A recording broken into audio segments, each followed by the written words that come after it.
শীতের শেষে বসন্তের ছোঁয়ায় বাংলার পুরুলিয়া আর বাঁকুড়ার জঙ্গলে জ্বলে ওঠে আগুন রাঙা পলাশ।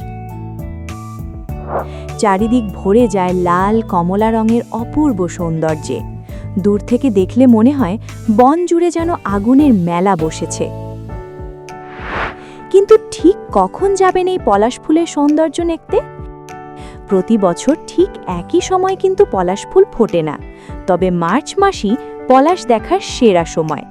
আরও স্পেসিফিক্যালি বলতে গেলে মার্চ মাসের দ্বিতীয় সপ্তাহ থেকে চতুর্থ সপ্তাহ পর্যন্ত পলাশ ফুল দেখার সেরা সময় বলা যায়।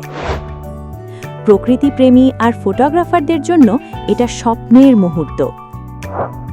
গ্রামের পথে, পাহাড়ের কোলে, মাঠের ধারে সব খালেই পলাশের হাসি। তাই আর দেরি নয়, বসন্তের আগুন রাঙা উৎসবে চলে আসুন পুরুলিয়া ও বাঁকুড়ায়। প্রকৃতির এই অনন্য রূপ নিজের চোখে দেখে নিন।